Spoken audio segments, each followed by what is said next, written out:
Damon stepped out of the prison gates and inhaled the fresh air of freedom. It had been a long and hard 5 years in there, but now he was out.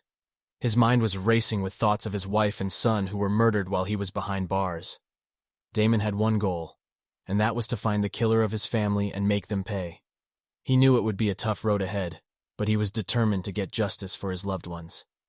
He walked to his old neighborhood, his heart pounding as he approached his house.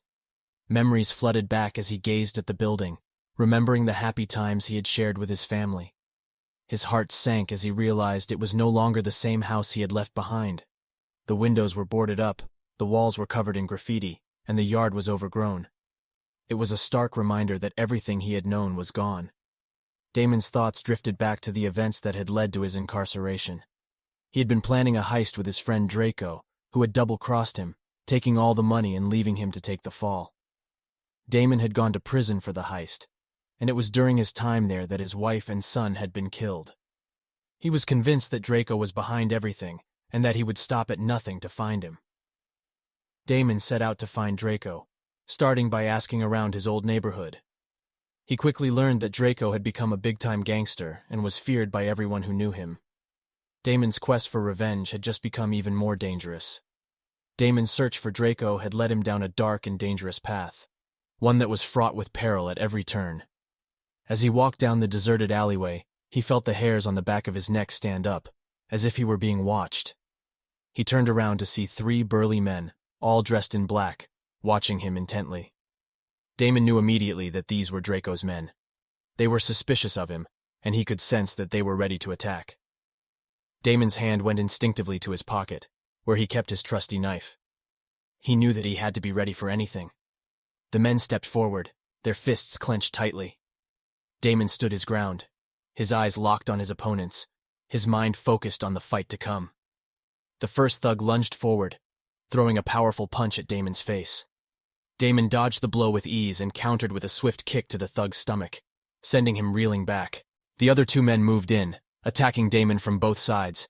He blocked their blows with quick, precise movements, his knife flashing in the dim light of the alley. One of the thugs managed to land a punch to Damon's stomach, but he barely felt it. He was too focused on the fight. Damon's training in prison had taught him how to fight multiple opponents at once. He moved quickly and gracefully, darting around the thugs, using their momentum against them. With each move, he gained ground, slowly but surely pushing them back. Finally, Damon saw his opportunity. One of the thugs had left his guard down, and Damon seized the moment. He landed a hard punch to the thug's face, sending him sprawling to the ground. The other 2 men hesitated for a moment, unsure of what to do next. Damon pounced on the opportunity, grabbing one of the men by the collar and pulling him close. He held his knife to the man's throat, his eyes cold and calculating. "Where's Drako?" Damon demanded. "Tell me, and maybe I'll let you live." Damon looked at the man with cold, hard eyes. He knew what he had to do. Without a word, he plunged his knife into the man's throat, watching as the life slowly drained from his body. The other 2 thugs looked on in horror, frozen in fear. Damon turned to them, his knife at the ready. "Tell me where Drako is," he growled, his voice low and menacing. The men stammered, trying to make excuses, but Damon was having none of it. He lunged forward, his knife flashing in the dim light of the alley. The men fought back, but they were no match for Damon's skills. One by one, they fell to the ground, their blood staining the pavement. Finally, the last man lay at Damon's feet, gasping for air.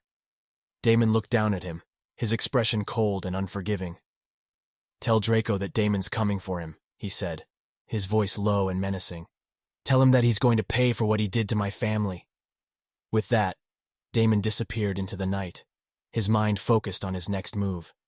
He had a score to settle with Drako, and he was more determined than ever to see it through to the end.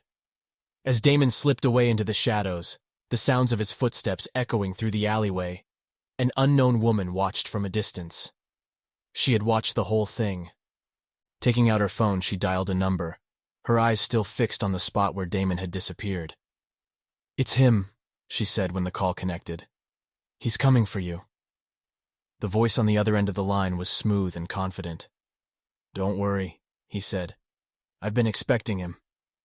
The woman nodded, her expression serious. As she turned to leave, she made a mental note to keep an eye on Damon. She didn't know what he was planning, but she knew that it was going to be big. and she wanted to be there to see it happen.